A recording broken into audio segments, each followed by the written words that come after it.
माँ को मेरी शादी की बड़ी फिक्र रहती थी। वह जल्द से जल्द मुझे अपने घर का होता देखना चाहती थी। मेरे लिए कई रिश्ते आए, फिर आखिरकार एक ऊंचे घराने में मेरा रिश्ता हुआ। वह 7 भाई थे, सब के सब बहुत खूबसूरत थे। जब मैं विदा होकर ससुराल गई तो मेरी सास बोली, हमारे यहाँ एक खास रस्म है कि लड़की की आंखों पर शादी की रात पट्टी बांधी जाती है और किन्नरों को बुलवाकर पूजा करवाते हैं, तो लड़की जल्द ही उम्मीद से हो जाती है, वरना फिर उसके बच्चे नहीं होते। मैं आंखों पर पट्टी बांधे बांधे ही सो गई, लेकिन फिर सुबह चीखें निकल गई, क्योंकि काश माँ मेरी शादी ना करती तो मेरे साथ इतना बड़ा जुल्म तो ना होता। मैं भागते हुए लगातार यही बात सोच रही थी। पकड़े जाने के डर से मेरा दिल तेजी से धड़क रहा था। आखिरकार फिर मेरी हिम्मत जवाब दे गई और मैं गिर पड़ी। यही वक्त था जब वह लोग मेरे सर पर पहुंच चुके थे और मैं चिल्ला चिल्ला कर अपने आप को उनसे छुड़वाने की कोशिश करते हुए माँ को पुकारने लगी। मैं मुश्किल से 18 साल की हुई थी कि माँ ने अचानक मेरी शादी करने की रट लगा दी थी। असल में उन्हें यह डर था कि अगर उन्हें कुछ हो गया तो मेरा क्या होगा, क्योंकि बाबा बहुत साल पहले यह दुनिया छोड़ चुके थे और कोई बहन भाई भी नहीं था। माँ ने सिलाई कढ़ाई करके बड़ी मुश्किलों से मेरी परवरिश की थी। खैर, मेरे 18वें साल में लगते ही उन्होंने मेरे लिए रिश्ते देखने शुरू कर दिए। मैं यह भी बताती चलूं कि मेरी गिनती खूबसूरत लड़कियों में होती थी। गरीब फैमिली से संबंध रखने की वजह से रिश्ते भी गरीब या फिर थोड़ा गुजारे लायक फैमिलियों से ही आते थे, जिनको देखकर माँ मायूस हो जाती थी। वह मेरा रिश्ता किसी ऊंचे और बड़े घर में करने के सपने देखती थी, क्योंकि मैं उनकी इकलौती बेटी थी। तो ऐसे में उनकी यह इच्छा थी कि मेरा रिश्ता किसी ऐसे घर में हो जहाँ मुझे कोई परेशानी न हो, जहाँ मैं सुकून भरी जिंदगी गुजार सकूं, जहां मुझे मायके वाली गुर्बत ना देखनी पड़े। फिर एक रिश्ते वाली के जरिए आखिरकार एक अच्छे घर में मेरा रिश्ता तय हो गया। वह वैसा ही घराना था जैसा मेरे लिए माँ चाहती थी।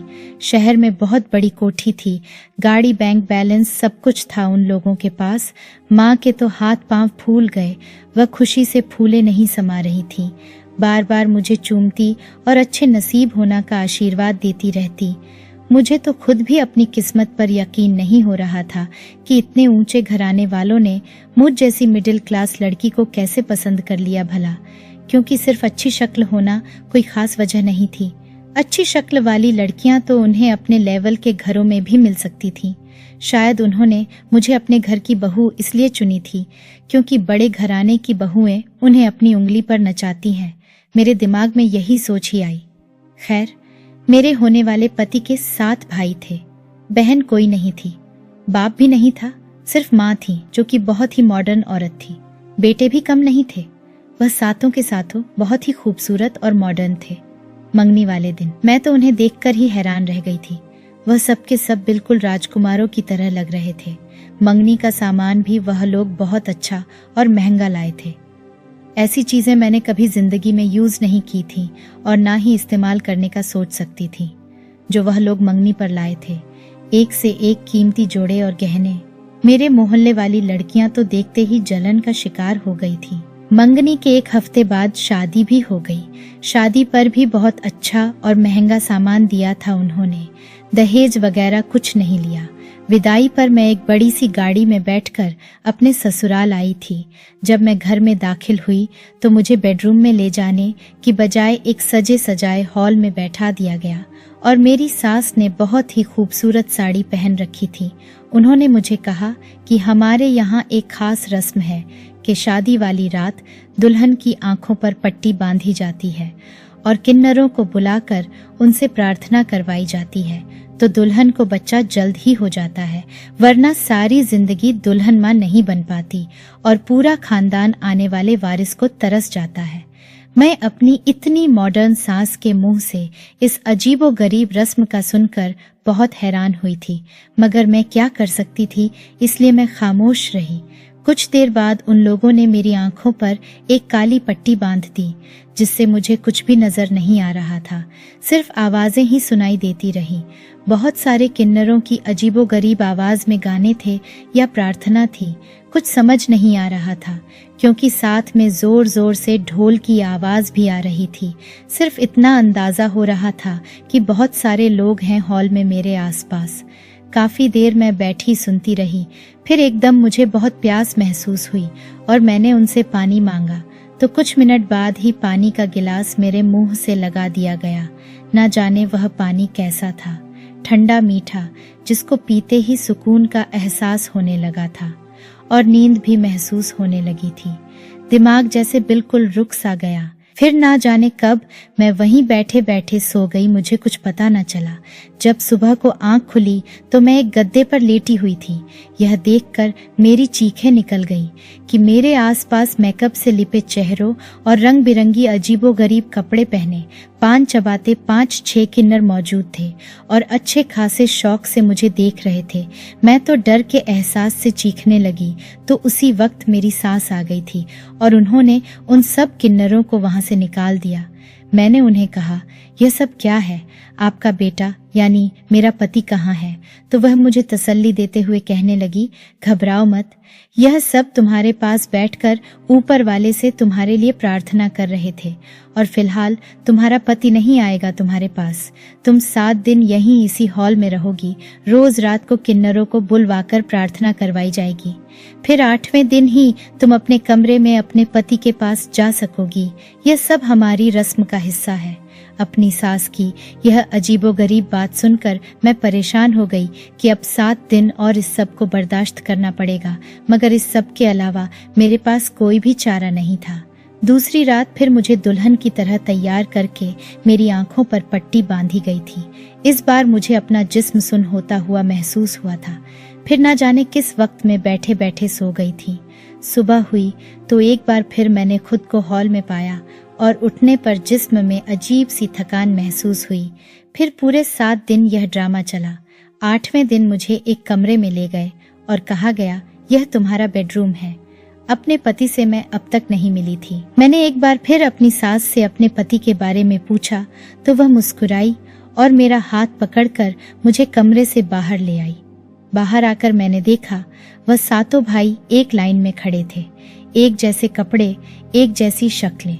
जब मेरी सास ने मुझे आकर कहा कि इनमें से अपने पति को पहचानो, तो मैं कंफ्यूज हो गई। फिर उनमें से एक भाई ने आगे बढ़कर कहा, मैं हूँ आपका पति। फिर दूसरे भाई ने भी यही कहा, तीसरे ने भी, फिर चौथे ने भी यही कहा। तो मैं हैरान ही रह गई और मुंह खोले उन्हें देखने लगी तो मेरी सास मुस्कुराकर उन्हें डांटने लगी और एक लड़के का हाथ पकड़कर मेरे हाथ में देते हुए बोली, ये है तुम्हारा पति, अब आओ कमरे में, मुझे तुम दोनों से कुछ जरूरी बात करनी है।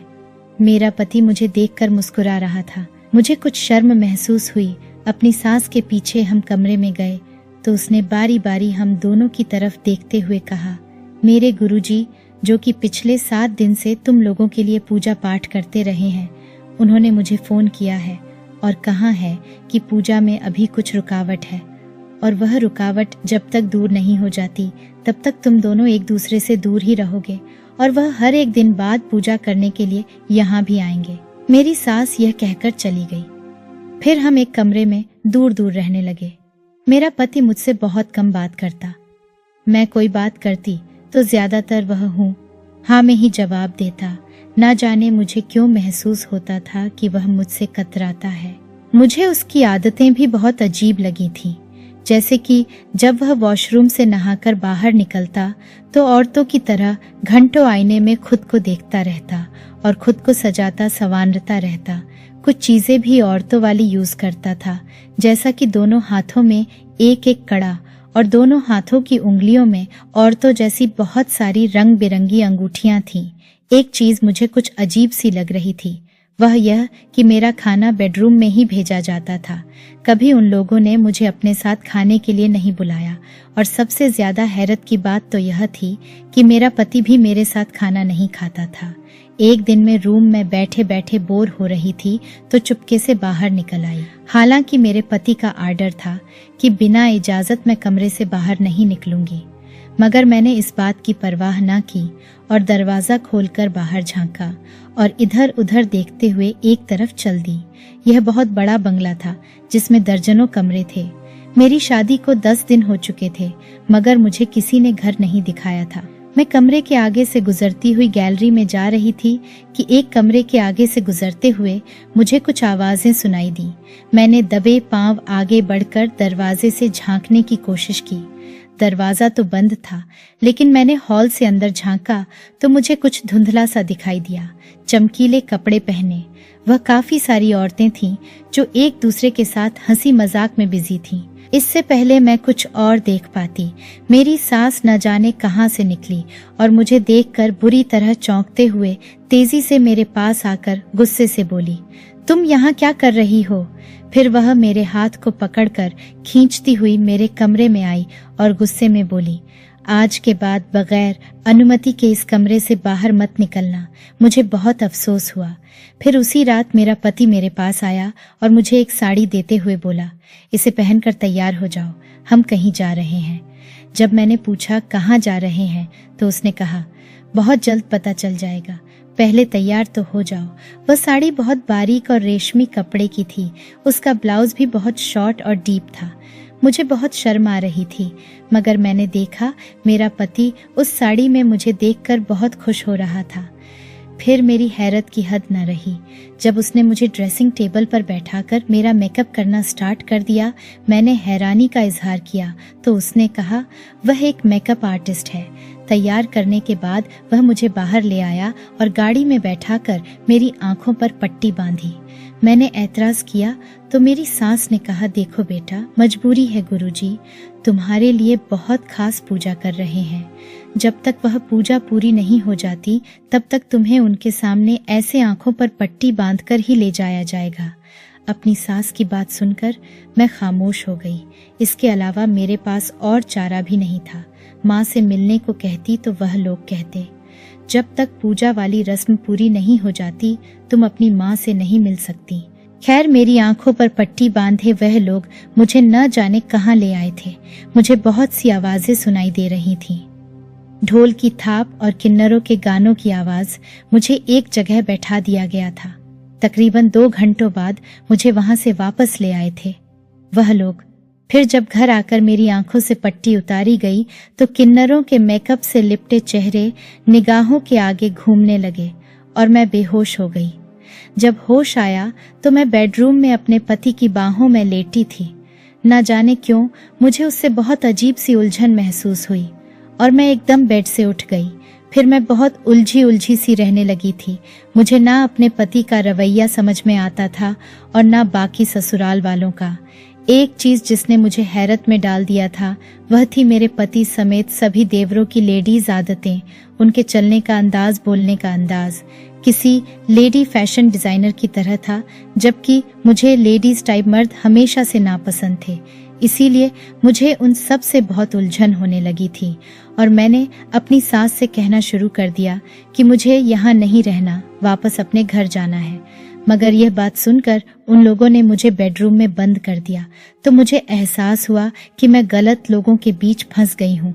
ना जाने वह सब कौन थे, चोर, डाकू, माफिया वाले, मुझे कुछ समझ नहीं आ रहा था। वह लोग खुलकर मेरे सामने आ चुके थे, लेकिन वह थे कौन ये मैं नहीं जान पाई थी। मुझे कैद करने की दूसरी रात फिर जबरदस्ती दुल्हन बनाया गया और मेरे विरोध को नजरअंदाज करते हुए मेरी आंखों पर पट्टी बांध दी गई। मेरी सास ने मुझे धमकी दी कि अगर मैंने उनकी बात ना मानी तो वह लोग मेरी माँ को जाकर मार देंगे। इसी डर से मैं चुपचाप मान गई थी। ना जाने वह सब क्या हो रहा था मेरे साथ, क्योंकि एक बात का तो मुझे यकीन हो गया था कि पूजा वाली रस्म की बात सिर्फ झूठ थी। मुझसे इसकी आड़ में कुछ और करवाया जा रहा था। मगर क्या यह सोच सोच कर मेरा दिल बैठा जा रहा था। मुझे अचानक याद आया कि जब भी मेरी आंखों पर पट्टी बांधकर मुझे बैठाया गया तो उस बीच यह लोग हमेशा मुझे कुछ न कुछ पिला देते थे और उसको पीने के बाद मेरा दिमाग एकदम रुक सा जाता, कुछ भी सोचने के काबिल नहीं होता और ना शरीर कुछ महसूस करने के लायक होता, और होश में आने के बाद जिस्म कुछ सुन सा महसूस होता। मैं इस सब को पहली बार महसूस कर रही थी और यह सोचने पर डर से मेरे रोंगटे खड़े हो गए। ये लोग मेरे साथ क्या कर रहे थे? मुझे यहाँ से निकलना होगा। मैं अपने दिमाग में भागने के लिए प्लान बना रही थी, मगर वह लोग मुझ पर कड़ी नजर रखे हुए थे। फिर एक रात मेरी आंख खुली तो मैंने देखा मेरा पति कमरे में नहीं था। वह रात को मेरे कमरे में सोता था, मगर अब उसको बेड पर मौजूद ना देखकर मैं दरवाजे पर आई तो यह देखकर मेरा खुशी का ठिकाना ना रहा, क्योंकि दरवाजा खुला था। मैं आहिस्ता से बाहर निकली। मैं कमरे से बाहर तो आ गई थी, मगर मेन गेट नहीं मिल रहा था। मैं इधर उधर भटक रही थी कि अचानक एक कमरे से मुझे घुंघरुओं की आवाजें आने लगी। उस कमरे की खिड़की खुली थी।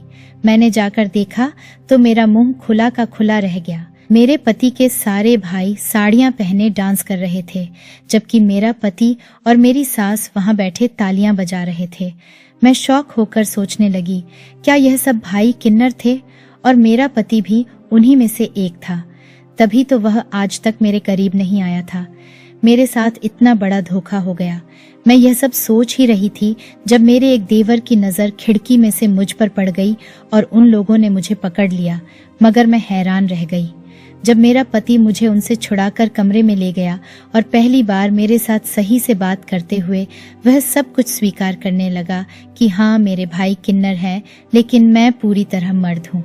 असल में यह मेरी माँ का आदेश था कि जब मेरी शादी होगी तो 7 महीनों तक मैं अपनी पत्नी के करीब नहीं जाऊंगा, क्योंकि हमारे गुरुजी ने कहा अगर मैंने 7 महीनों से पहले अपनी पत्नी से संबंध बना लिया तो हमारी जो औलाद पैदा होगी वह भी किन्नर होगी। मैं ऐसा नहीं चाहता था, इसीलिए मजबूरी में तुमसे अलग रह रहा हूँ। और वह पूजा करने वाला कोई ड्रामा नहीं, बल्कि सच है। गुरुजी आते हैं और पूजा करते हैं और ऊपर वाले से तुम्हारे लिए प्रार्थना करते हैं, और वह नाचने गाने वाले किन्नर कोई और नहीं, मेरे भाई हैं। मेरे पति ने यह सब सच तो बता दिया, मगर साथ ही मुझे नई कहानी भी सुना दी, जिस पर मैंने भरोसा भी कर लिया। उसके बाद मेरे पति का रवैया मेरे साथ बहुत अच्छा हो गया था। सास के कहने पर अब मुझे कमरे में बंद नहीं किया जाता था, बल्कि अब मुझे पूरी हवेली में घूमने की अनुमति थी, मगर हवेली से बाहर जाने की नहीं। मैं अब कुछ संतुष्ट थी, क्योंकि मेरे पति ने मुझे चुपके से कहा था कि जैसे ही 7 महीने पूरे होंगे हम यहाँ नहीं रहेंगे, वह मुझे लेकर यहाँ से चला जाएगा। और मैं इस बात से संतुष्ट हो गई थी। अब मुझे अपने पति से उलझन नहीं होती थी, क्योंकि उसने मेरे कहने पर अपनी लेडीज आदतें छोड़ दी थीं, जो कि अपने किन्नर भाइयों के साथ रह रहकर उसमें पैदा हुई थी। मुझे भरोसा दिलाने के बाद मेरे साथ फिर वही सिलसिला शुरू हो गया, मगर अब यह सब कुछ घर पर नहीं होता था, बल्कि मुझे आंखों पर पट्टी बांधकर बाहर ले जाया जाता था। एक बार ऐसे ही मुझे बाहर कहीं ले जाया गया। मैं जहां बैठी होती थी मेरा पति भी बिल्कुल मेरे साथ जुड़कर बैठता, मगर पता नहीं उस दिन वह शायद मेरे पास से कुछ सेकंड के लिए हटा होगा। मेरे कान में किसी लड़की की आवाज आई, जिसने मुझे आहिस्ता से कहा, आपके साथ धोखा हो रहा है, आप जो समझ रही हैं वैसा कुछ नहीं है। मैं एक बार फिर परेशान हो गई थी। इस दिन घर आने के बाद मैंने अपने पति और उसके भाइयों को पैसे गिनते देखा तो मेरे दिल में शक जाग उठा।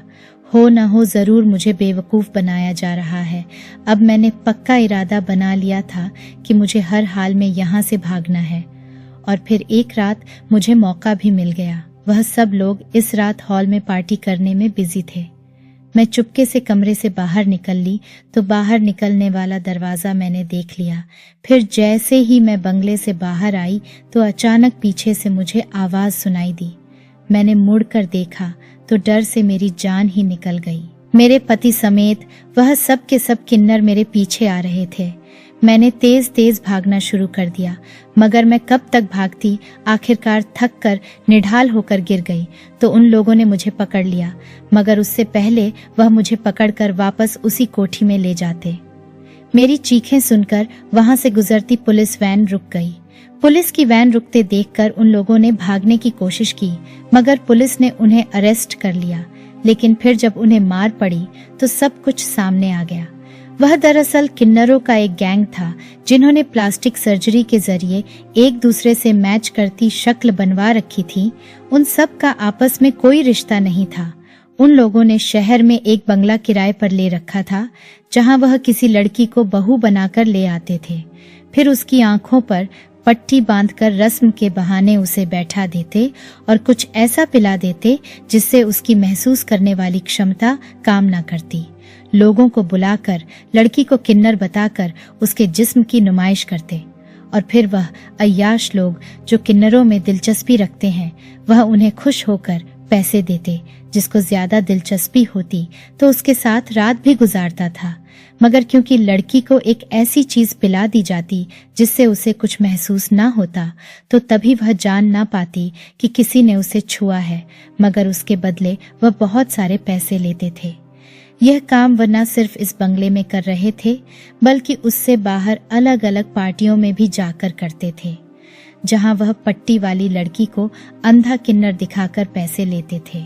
सारी बात पता चलने के बाद मैं हैरान रह गई कि वह लोग किस तरह मेरा इस्तेमाल करते रहे थे, कभी अंधी बनाकर, कभी बाहर ले जाकर और कभी मेरा सौदा करके। पुलिस ने पूछताछ करने के बाद उन पर केस बनाया, मगर वह केस चल नहीं सका। किसी बड़े आदमी ने उन्हें छुड़वा लिया था। हकीकत पता चलने पर माँ बहुत रोई थी, मगर साथ ही मेरे बच जाने पर उन्होंने ऊपर वाले का धन्यवाद भी किया।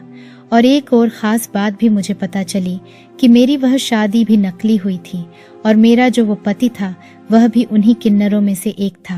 तो दोस्तों, ये थी हमारी आज की किसी की जिंदगी पर बीती हुई सच्ची कहानी। आपका क्या कहना है इस कहानी के बारे में? कमेंट करके हमें ज़रूर बताएं। वीडियो को लाइक करके चैनल को सब्सक्राइब कर लीजिए, साथ में घंटी को दबाकर ऑल पर सेट कर लीजिए ताकि आने वाली वीडियो आपको तुरंत मिले। मैं मिलता हूँ आपसे अगली वीडियो में, तब तक के लिए धन्यवाद।